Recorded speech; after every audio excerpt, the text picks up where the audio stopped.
May nabanggit ko ba? Wala po sa. Tawagan lang natin. Baka nandiyan siya sa labas.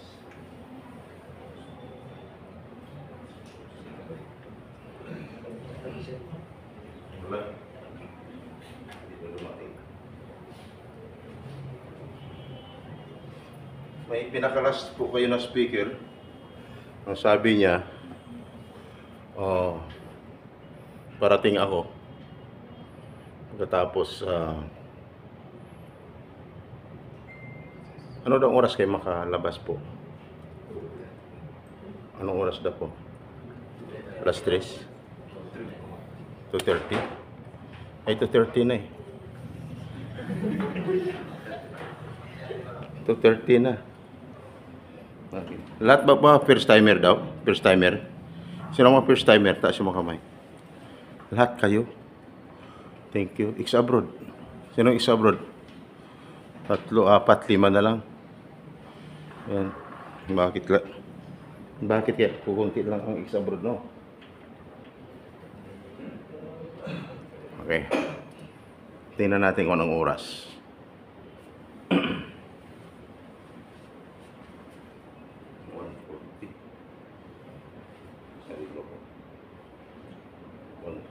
Advance 140. Okay. Hindi naman siya dumating. Sabi niya, tanungin mo sila kung okay lang sila maghintay ng 20 minutes. Pero kung hindi, sabi niya, ipa-open mo muna yung channel. Sabi niya, para mapanood nila yung channel ko. Yung Kaagapay HTV. Para mapanood nila, then pag pasok ko, kita ko. Pull out ko lang sila. Para makauwi na daw. Okay na sa inyo. I-search nyo daw yung Kaagapay. Tapos letter C is C TV. Kasi sabi niya, pwede naman sila manood doon. Pagkatapos, sabihin mo na lang na kung medyo alanganin ang pagdating ko, umuwi na sila, pull out na lang nila yung kunin na nila certificate nila. Hindi, medyo maaga, no? Kaagapay, space, CCTV, nandyan po. Yung nakasombrero kulay itim, tapos ang salamin kulay itim, siya po ang darating mamayaman. No? Panoorin nyo daw yung biktima ng rape dyan. Yung dalawa. Manyakis na Egyptian. Nandyan. Mapapanood nyo dyan eh. Yung dalawa. Yan ang mga karating group yan, 2 linggo na kalipas. Manyakis. Sir, saan i-claim yung certificate? Yung certificate po, saan i-claim? Saan din po ba dito? Dito rin po. Pero kung nag-exam siya, nakita nyo? Pinalo na kita, sir. Pag nakita nyo daw, sabi niya, subscribe nyo na lang. Kasi bakit? Kung na-subscribe, kahit paulit-ulit, yung mga sinasabi niya dito, dalhin niyo doon sa labas. Pwede naman mapapanood niyo siya. Okay? Yan. Ang certificate nyo, dito rin ipibigay. Pero mag-exam daw siya, 1 to 50 items. Ang passing score, 149. Kaya kung may natutunan kayo, makauwi kayo ng maaga. At may certificate. Pag wala kang natutunan, wala kang maisagot sa exam, delikado. Kasi wala kang certificate. Okay? Alam ko, gutom na kayo. Wala pa rin siya, no? Nakita mo siya dyan, ma'am. May data na. Nakita mo na. Sino kaya yun? Okay! Ako yun! Hindi na kailangan. Papuntahin natin dito. Nandito na ako. Ako pala kasunod speaker. Magpakilala lang muna. Bilang yung Mrs. Sam Carabaw sa tagapagsalita na may Papinus Maring Story. Nandito rin po kami yung mga nagtatanong Mrs. Sam. Pagkita nandito kami sa napakang mga services para sa inyo. Ang iba nagtatanong Mrs. Sam. Ano lang mga services yan? Ang lagi kong sagot. Ganito. Mamaya, inyong malalaman ang buong detalye sa aking pagbabalik. Ma'am, mabilis ba akong salita? Bakit, sir? Bakit? Mabagal. Hoy! Ngayon ganito, may ilan to?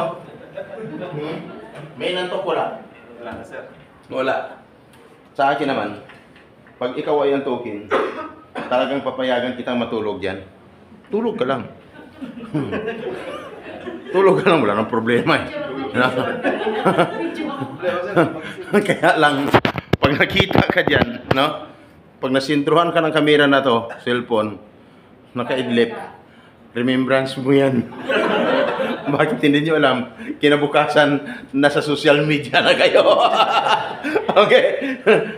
Diba? Ibang pidos na to. Ang daming pidos dito. Dito ka lang mawala ng antok. Lahat ng may problema o lahat ng gutom, busog. Lahat ng may problema, madadagdagan. Hindi, bakit? Madadagdagan ni Mr. Sam kasi ang iba, sabi ng iba, hindi naman to dati sinasabi. Bakit ngayon sinasabi na? No? Hindi naman to namin alam dati. Bakit ngayon meron na? Siyempre, no? Magtatanong lang ako. Sir, yung nakapink, ex-abroad ka ba, sir? Kayo po? Ex-abroad? Yan, dalawa kayo. Yan. Sir, nakailang taon ka sa labas ng bansa, sir? Nakailang taon ka sa labas ng bansa? 14 years. Sinong 20 years? Wala. Sir, yata ang pinakamatagal sa labas ng bansa, 14 years. Sir, may naipon? Meron, sir. Meron naman, kahit pa paano. Bahay at saka sasakyan. Okay. Sasakyan. Daming sasakyan, guys. May sasakyan. Tanungin nyo kung saan siya uwi. Sir, may anak. May anak, may anak. Meron. Ilan, sir? Apat lang. Apat. Yung asawa mo, ilan? Isa lang din. Very good. Kayo pa rin. Kami. Okay, very good. Yan ang katangian ng tao na dapat yung hanapin. No? Si Mister, ilang taon na sa labas ng bansa, pagbalik kayo pa rin. Tama, sir? May misis mo. Sigurado ka? Sigurado. Okay. So ako yung kasunod na speaker. Kamusta ang excitement? May natutunan kayo? Lahat na na-picture kanina dito. Kung sakali, kung dating nyo sa labas ng bansa, may pagbabago. Alam niyo na ba kung anong dapat gawin? Kasi dapat pag alis nyo, may kontrata kayo na pinirma, di ba? Yung kontrata dapat may kopya kayo yan, sinabi ba? Yes. Mayroong kopya, dala-dala mo yan. Dapat isa sa'yo, may sa pamilya mo, isa rin. Bakit? Kung sakali lang, no? Hindi ka na makontak, nagreklamo yung pamilya mo, may ipakita sila, itong anak ko, itong asawa ko. Di ba? Na ngayon, hindi ko na makontak. No? Ito siya, pumirma ng kontrata. So may katibayan lagi dapat, no? Kaya dapat, maging handa kayo. Magtatanong lang sa mga ex-abroad. Ex-abroad, iparinig nyo sa mga first-timer, ha? Yung totoong buhay OFW pagdating sa labas ng bansa. Seryosohan po to. Isigaw nyo yung totoong buhay OFW pagdating sa labas ng bansa.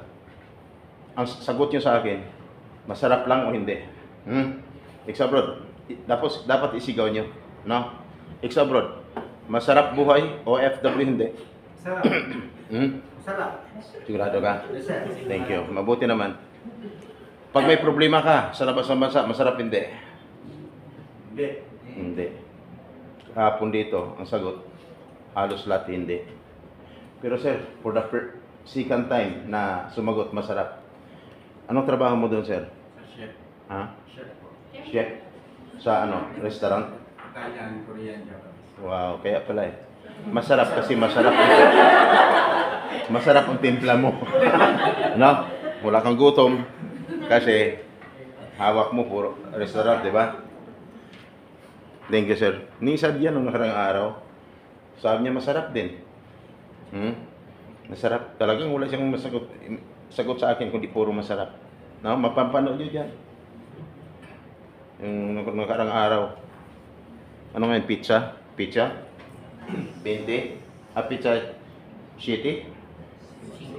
5. Nung pizza 3, nandiyan siya babae. Kaya para masarap kasi ano siya doon, performer. Performer siya. Sa Korea. Kaya wala siyang masabi, puro sarap, no? Sabi ko, ma'am, sample. Performer ka pala. Sample. Hindi ako sinampulan. Siyang sinampulan ko. Oo, siyempre. Dapat pag performer, hindi mayayain, tama? Yun. Yeah. Dito may performer, wala. Meron? Meron yan, pero parang nahiya lang. Ma'am, performer ka. Hindi, halatado naman eh. Hindi ko. Okay! Ngayon, ganito. Kung 100% ang excitement nyo, sana after kumagtok 100% pa rin. Hindi mababawasan, ha? Kasi dito, sa part ko, mayroon kayong maririnig, no? Na parang minsan katakot-takot, nervous, na parang after kumagtok, parang ayaw mo nang tumuloy. No? Dahil sa mga narinig mo sa akin. Ito po yung babanggitin ko sa inyo ngayon ay naayon sa batas. Na dapat alamin mo. Sabi ng DMW, dapat ang isang OFW dapat may sapat na kailangan pag siya ay pumasok sa pagiging buhay isa. No? Buhay isang OFW. Bakit? Hindi madali ang pagiging buhay OFW. Sabi ni Sir, masarap. Masarap nga kung nagtagumpay ka. Pero kung hindi ka nagtagumpay, hindi mo pwedeng sabihin sa akin na masarap. Yung kulang ng sahod mo, hindi mo pwedeng sabihin sa akin na masarap. Yung sobra sa oras ka sa pagtatrabaho, hindi mo pwede sa akin sabihin na masarap. Yung pagod na kulang ka sa pahinga, hindi mo pwedeng sabihin sa akin na masarap. Tama? Masarap lang kung nakauwi ka na. Kaya dapat alamin kung anong batas mayroon. Mr. Sam, anong batas na yan? Mamaya. Sasabihin ko sa inyo. Alamin mo! Kasi, iba ang batas dito. Iba ang batas pagdating sa labas ng bansa. Tama? Sir, nagpidos ka nun? Saan ka nagpidos nun? Sa Makati. Nakita mo ako doon, sir, sa pinagpidusan mo? Hindi. Tama ang sagot mo, sir. Kasi sa pinagpidusan mo, wala naman talaga ako doon. Maraming pidos. Maraming pidos. Ito, kailan lang itong mga pidos dito? Ang daming pidos dito, halos dito lahat, no? Parang pidos na lahat dito. Hanggang sa fifth floor, pidos. Pero wala pa tong pidos doon. Ako'y nasa servisyo na. Kaya tinititigan ko yung mga mukha dito kung ikaw noon. Nakita na ba kita noon? Pero alam ko, wala ka pang balak mag-abroad noon. Ako'y nasa servisyo na. Kaya dapat concentrate. Sabi ni ba, ay ex-abroad naman ako eh. Paulit-ulit lang to. Yan ang sabi mo. Kailangan hindi na ako magpidos. Kasi ex-abroad naman ako eh. Yan ang nasa isip mo. Ang sabi ng UWA, pidos is a mandatory seminar to all departing contract workers, not only for first timer, maging sa mga ex-abroad. Bakit? Maraming pagbabago taon-taon. Ngayon, hindi niyo pa alam. Pagdating niyo sa labas ng bansa, trabaho ka doon, may panibagong batas na ipinapatupad ang ahensya ng gobyerno, hindi mo alam kasi nasa labas ka ng bansa. Pagbalik mo ng Pilipinas, aalis ka ulit, dapat i-update mo yun. Malaman mo yun. Sino ang nag-update sa mga OFWs? Ang pidos. Tama? Ganun po. Kaya walang exempted sa ex-abroad. Ngayon, ang oras sa buong Kapuluan, 1:52 ng hapon. Advance to. Sa iyo, sir, anong oras? 1:42. Okay. Huwag kayong mag-alala. Makakauwi din kayo. No? Kasi ang iba nakatingin sa akin, pero ang nasa isipan, kunyari tumatango, yes sir, yes sir, yes sir. Pero ang nasa isipan, anong oras ba talaga tayo makalabas dito? No? Marunong ko manghuli. Mayroong ano dyan, teacher. Teacher. Ma'am, teacher ka. Pero Ma- hindi naman professional papasukan. Ha? Teacher lang ako dito. Dito. Nakailang taon ka as teacher, ma'am? 4 years. 4 years lang. Kailan ka nag-graduate? 2019. 2019. Ilang taon edad mo ngayon, ma'am? 40. Late po kasi ako nag-college. Ako nga, 19 years old, first year high school ko eh. Kasi hindi naman ko paaralin ng magulang ko eh. Pinapili ko sila, paaralin ako hindi. Kasi pag hindi, aakyat ko sa mundok, mag-NPA na lang ako. Oo, hawak ko ng baril. No? Yan ang gusto ko. Napag-aaral ako, walang nagtumutulong sa akin, sarili ko. Anong dala ko sa bag ko lagi? Ganun lang. Para inyo. Gunting, nagugupit ako sir. Nagdodrawing ako. No? Naglitiring ako. Natapos ko. From first year hanggang college, tapos ko. Ma'am, 1992. Batch 1992. Pumasok ko dapat sa commissioning, hindi rin ako pinayagan na pumasok sa commissioning sa military. Kasi ROTC officer ako eh. Kaya kung bakit gano'n lang kalakas ang boses ko, pag sinabi ko, pension! Pension ka. Hindi ka pwede papangka. No? Paupo-upo ka dyan na parang lousy. Hindi pwede sa akin yun. Pag sinabi ko, tumawa lahat, dapat tumawa lahat. Pag sinabi ko, huwag kayong tumawa, nobody extra movement, walang extra movement. Pag nakita mo, bang! Ganun yun. Pero ngayon, hindi na pwede. No? Pag ginanong, sabi daw, yan na daw siya. Anong tawag niyan? Yung sinasaktan? Ising daw. Huwag kang pumasok. May anak kayo, gustong pumasok sa sundalo, huwag nyo na papasukin. Lalo na sa army, huwag nyo na papasukin. Bakit? Makakatikim lang kayo pag lausi. Pwede pa sa pulis, pumasok ka. Kasi pag may pira ka, graduate ka na. Di ba? Yung maraming kulang sa push-up. Ma'am, teacher, anong trabaho mo sa labas ng bansa yan? Call center ka? Sinayang mo teacher, pagka-teacher mo dito? Laking sahod, 35 mil? Private? Mali? Magkano sa call center? Mas malaki? Mas malaki ba doon? Less stress pa. Stress kasi magiging teacher. Ma'am, magkapasada ng board? Ma'am, teacher ka, tama? Your course is education, tama? Yeah. Your profession is teacher, tama? What is education? Google natin. Ano? Ang dami dito. Last month, puno to dito. Sir, puno dito. 160 plus sila. Puno dito, puro teacher. Pero nung tinanong ko, iba, nakadi-4, parang si ma'am, nakaganyan din. Parang hindi ako pinapansin. Pero nung tinanong ko, hindi naman totally teacher siya talaga. Kumukuha ka ng experience. Tinanong ko, what is education? Hindi ko masagot-sagot. No? Kasi nung nakatayo ako sa lapat, parang walang sinasagot. Nung tinanong ko, what is education? Ma'am, hindi makasagot. Ma'am, education is a continuous process of learning. Tama? Yeah. Ma'am, what is teacher? Teachers don't want to teach the students. Ang galing ko ha. Ma'am, direct to the point. Teacher is a noble profession of the universe. Ma'am, tumatay ang malibo ko dapat. Yan ilalam mo po nila. Hindi ko mag-design ngayon. Okay! Tuloy-tuloy. May nurse? Sino nurse? Si ma'am, alam mo nurse ka ma'am. Doctor? Meron? Engineer? Alam mo, di ba? Pagtingin ko parang sa supply pa lang ng book, engineer yan eh. Sa pangupo pa lang engineer, ma'am kayo, engineer din. Di ba? Ang galing. Pero may kwento ko sa inyo ngayon, engineer. Ang problema kasi walang pinipili pagdating sa labas sa bansa. Kaya dapat, maging handa kayo. Pagpasok mo sa isang bagay, alamin mo. Hanggang pagdating sa labas sa bansa, dapat may problema. Iligtas mo. Sarili mo. Kaya mo solusyonan. Tama? Kaya ako nandito just in case of emergency. Magtatanong ulit, kamusta ang iyong excitement? Kasi bakit? Tuwing may nangyari, batas ang pag-usapan natin na pag may nangyari sa'yo, magbawas ako ng 20% bawat may nangyari sa'yo. No? Bawat may nangyari, bawasan ko ang excitement mo na 100%, 20% ibabawas ko lagi. Kasi ang iba, pagdating sa Pidos, super excited na.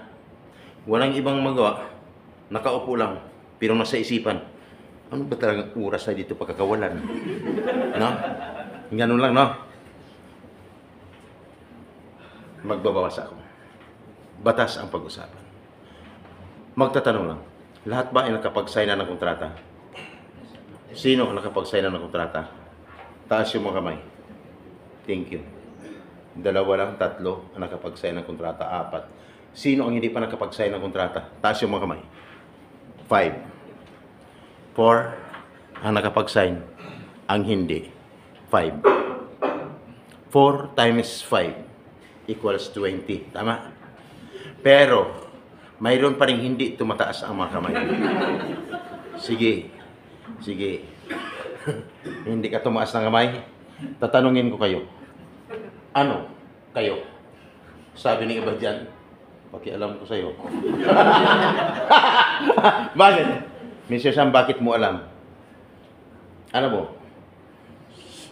sa isang tingin ko pa lang, alam ko na kung anong nilalaman ng isipan mo. Once na tiningnan kita sa mata, alam ko na kung ano ang nilalaman ng isipan mo. Kaya wala kang ligtas sa akin. Bakit? Di ba? Sino nag-aral lang? Di ba 4 years? 4 years course degree. Tama? Lahat, pag ikaw ay may subject na psychology, alam mo yun. Tama? O what is psychology? Sir? The study of mind or the study of mind and human behavior. Alam mo na sa kanyang galaw, sa paningin, alam mo na kung anong nilalaman dito. Tama, ma'am? Ma'am, anong work mo doon, ma'am? IT. Ha? IT. IT. Alata din. Magaling ko sa computer. Alam mo ang IT? Kung hindi ka alis ng Pilipinas, marami sa Pilipinas trabaho, ma'am. Sayang. Kahit bangko, kaya-kaya mo. Mapasayo yan. Mga Oo, IT. Oh, tama, sir. Engineer na. Maniwala kayo sa akin. Pag ako lang naging IT, naku, lahat ubos. Okay! Ngayon, nagtanong ako kung sino nakapag-sign ng kontrata o hindi. Meron nakapag-sign o hindi. Mrs. Sam, bakit ka nagtatanong? Gusto ko lang malaman. Dahil alam ko na, meron lang akong nais sasabihin sa inyo. Na yun sa batas, dapat ang isang OFW bago magpidos, dapat siya nakapag-sign na ng kontrata. Sabi niyo ba? Ha? Sign ng kontrata. Bakit kami wala pa? Normal lang. Kanina excited ka. Ano? Kasi isip mo, certificate na mamaya. No? Paglabas mo dito, hawak-hawak mo ng certificate mo, pwede na pag-uwi. Jamming-jamming na, no? Pare, may certificate na, no? Di ba nung mag-aaral na tayo, ilang taon bago matapos, magkaroon tayo ng certificate. Pero sa aming pinasukan ng training center ngayon, wala pang 6 na oras, pare, certificate na. Mag-abroad na ako. Inom. Kwento ko sa inyo mamaya. Yung nangyari, nakipag-inuman, nagdespedida pa.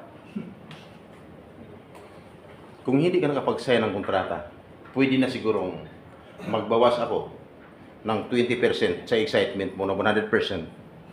Ang natira is 80%. Nasa batas po yan. At dapat ang isang OFW after na magpidos, sisiguraduhin makaalis na. Kasi hindi na siya nakapag-sign ng kontrata, hindi na siya nakapagpidos. Ang iba nakapagbayad na ng placement fee. Tama? Ang tanong. Pag nagbayad ka ng placement fee, ang salary mo is 20,000. Magkano dapat ang maging placement fee? Dapat equivalent of 1 month salary. Tama? Dapat yun. Sabi ng iba, ha? 1 month salary? Bakit kami sobrang laki?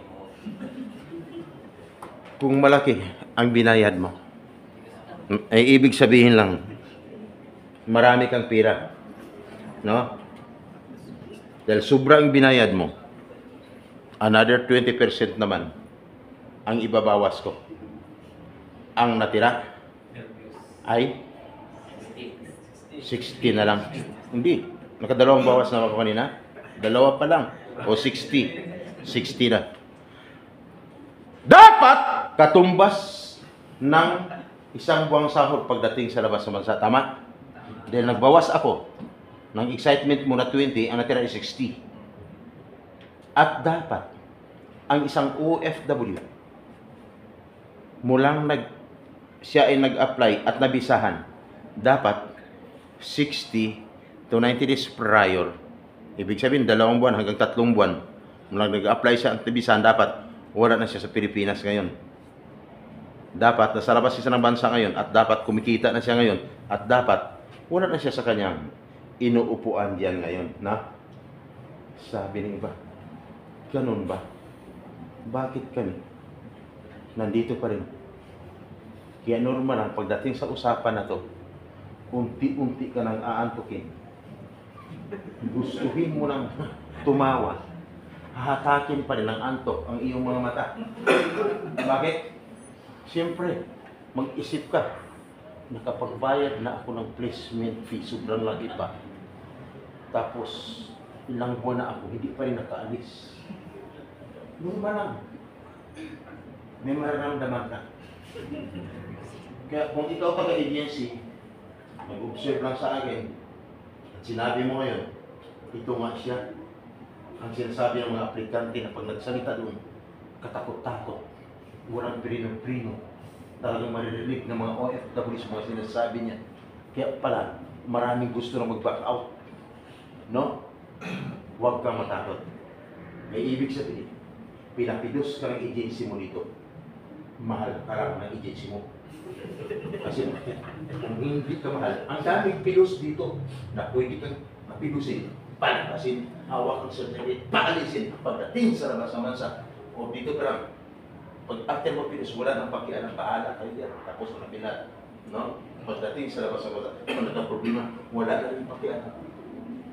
Samantala dito, hindi ka na mahal ang agency mo na may nakatutok pas doon. Libre ang servisyo man. Hindi naniningil katulad ng iba. Hindi a-action pag hindi magbayaran. Dito, may uma-action. Libre ang servisyo. Kahit hindi mo papuntahan, tumatawag ka lang, tumatrabaho na. Ayos ba, sir? Kaya dapat siguraduhin. Pag ikaw ay nakatatlong buwan o siyang dapat wala ka na sa Pilipinas ngayon. So nakapagbawas na ba ako? Hindi pa? May 60 pa na natira. Bawas ako ng another 20. May natira is 40%. 40%. At pag nagbayad, ito kasi nakalimutan ko pala. Pag nagbayad pala, saang lugar? Aliwa, placement fee. Pag nagbayad ka ng placement fee, saang lugar? Sa Jollibee, sa Chowking, sa McDo, sa Max, mall, hotel, o restaurant. Wala sa nabanggit kung na lugar, dapat sa loob ng agency. Sabi ng iba diyan, tahimik lang. Ha? Bakit kami Jollibee? Sumagot ang isa. Sinabi ng isa, at least pare, pinamirinda tayo pa rin. Ang sabi ko man, nung marinig ko, hindi niya pira yun. Pira mo yun. Dapat sa loob ng agency. Sabi ng iba, sir, pwede ba Gcash? Sabi ko, isa ka na. Isa ka na sa nadali. Katulad ng 12 teachers, ma'am, nag-resign, papuntang Korea. Grinab ang opportunity. Kasi malaki ang sahod eh. Magkano lang ang sahod ng teacher, di ba? Grinab ang opportunity, nagbayad ng 280,000 bawat isa. Nung magbayad, papuntang Korea. After nyo magbayad, hintayin nyo lang, ipapalo up nyo lang ako kung kailan ang flight nyo Dambuha ng senior citizen pang dumali, no? Puntahan nyo ako sa pinapuntahan nyo ko dati sa inyo, sa bahay ko sa Las Piñas. 3 months after magpapalo up, ma'am, wala na doon. At large na ang suspect. Nadali na ang 12, papuntang Korea. Sinundan ng 2 papuntang Poland, Malaysia, South Africa, Czech Republic, Japan. 20 po sila. Ika saan? Mga taga-Batangas. Binayad, medyo maliit lang. 178,000 lang naman bawat isa. 178,000 times 20. Magkano? Nasa 3.5 million, no? Mga ganon. Problema. Guys, sa ngayon, sila baon sa utang. Sir, kamusta kayo? Dito, sir. Kahit anong trabaho, basta importante magbuhay pag-ila at mabayaran ng utang. Sabi ko kung sana noon pa lang, mababawi yung pera nyo. Eh, mag-isang taon na pala kayo eh. At wala ng tao. Sir, mabawi ba yun? Sabi ko kung may makakausap tayo, mabawi yun. O katulad ng nakausap ko Sunday. Boss, pwede bang mabawi pa yung 1 million? Pwede, may makausap pa tayo. Mayroon po. Seaman. Schedule. Bukas. Ay, walang pasok bukas. No? Ingat. Kaya dapat pag nagbayad ka sa loob ng agency. Dahil hindi ka sa loob ng agency nagbayad, may ibig sabihin, kung dagdagan ko ang pagbabawas ng 20% sa natira ng 40% ng excitement mo, ang natira 20% na lang. At pag nagbayad, ano ba yung dapat? Dapat mayroong ka po lang resibo. Sabi ni ko, iba ka? Resibo. Bakit kami wala? Kaya minsan, nagsalita na ako dito. Bilis kasi ng mata ko. May nakikita ako agad. Parang dumidilim na ang kanyang paningin kumulito. Yung sinabi ko, bawal lumabas. Kasi saglit naman ang oras ko. Pero mayroon talagang lumalabas pagdating sa usapan na to. Minsan lumalabas hindi nagpapaalam. Akala mo mag-CR pala. Pumunta lang doon sa may kanto. At ang ginawa, tumawag. Hindi tinawagan siya eh. Narinig ko. Tapos, bakit may alam pa kayo pa pilos-pilo sa amin? Wala kayong pinirma na kontrata. Siningin kami ng sobra-sobra. Tapos wala pang resibo. Mahuli ko siya doon eh. Sabi ko sir, ano yan? Sabi siya, may tinatawagan na ako. Yan pala, biktima na. Minsan na iba, hindi lumalabas. Pero ang ginagamit, cellphone. Kunyari nakatingin sa akin, nakaw chat eh.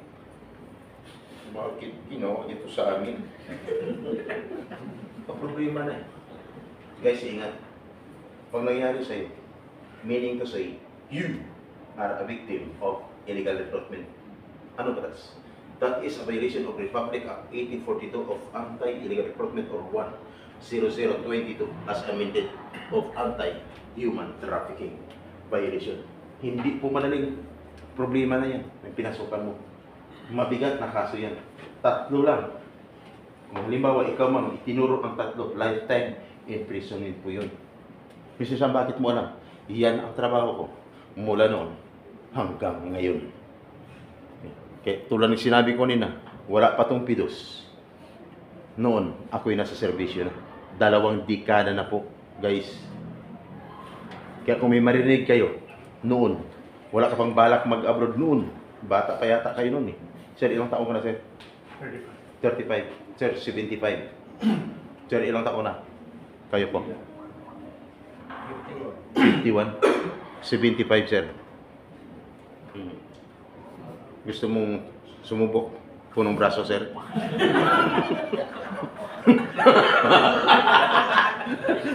May 35 doon. Naligo kami sa Oasis Hotel. Hindi siya eh. Tinignan lang ako. Sabi ko, may taya mo. Sabi niya, kaya eh. Senior citizen ka na. 75 years old, sir. Eh, dapat magiging maingat. Republic Act 1842. Dapat ma-memorize mo yan. RA 1842. RA 1842. Lifetime imprisonment. Lifetime imprisonment. Kaya paglabas mo dito, para ka ng abogado. Ako naglalakad ka dyan. Siyempre naman nangyari sa RA 1842. 3 lang ang magturo sa'yo. Kulong habang buhay. Kasi trabaho ko yan. Kaya alam mo. Dami kong naging karanasan. Tumatawag pa sa abogado. Si Harry Roque, no? Na-encounter yan dati. Yan 2003. No? Kasi, siyempre, hindi pa kami kilala. Hindi pa siya. Hindi nakatikim siya sa akin. Kasi bakit? Pero ngayon, idol ko na rin siya. Sabi ko, tago ko lang dyan. Huwag kang umuwi. Okay. Hindi. Kasi bakit? Nung may nahuli kami suspect, pamangkin ng isang killer ang kaso white slavery. Nadali namin sa SM Food Court sa Fairview. Pinasok ko ang bahay doon sa may Mikawayan, Bulacan. Takot-takot to. 15 ang biktima. Pinadala sa Malaysia. 45,000 bawat isa daw, 45,000. Pagdating doon. Yung pala, ang sahod, yung pala bininta, bawat isa 45,000. Minor de edad. Pinasok namin. Yung isa, yung 21 years old, yun ang tinablad. Tuwing gabi gamitin ng iba't ibang parokyano. Pero isa ka lang, 20 parokyano nakahilira. Ikaw lang mag-isa. Yung isang babae, tinablan 21 years old na buntis. In short, nahuli namin ng suspect. Hindi kami papasokin sa lunang bahay.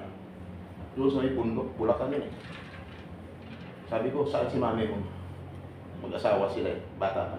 Sa 24 years old. Wala eh, wala. May contact ba kayo kay mami niyo? Wala din pong cellphone. Sabi ko, ma'am, paano? Kasi ang linya ng Meralco niya may problema. Kasi ayaw kami papasokin eh. May problema ba? Opo, masusunog po ang bahay niyo pag hindi niyo kami papasokin at hindi niyo matawagan ni mami niyo. Eh, sure. Nung sinabi ko na may problema ang linya ng Meralco, sir, pasok kayo, pasok. Sabi ko, tawagan mo mami mo yan. Tawagan mo yun ang suspect. Tinawagan ako pat namin. Nakipag-met, in short. Sa may issue food court. Doon namin nadali. Lahat, nakatimbre lahat ng mga entrance at saka mga exits. Akala ng 15 sila. Akala nila, yung mag-ina lang, imimit, hindi. Scattered tayo. Ano? Kunyari tayo. Ang gusto yung kausap yung mag-ina lang. Nakausap namin. 2 oras na surveillance bago matiklo yung suspect.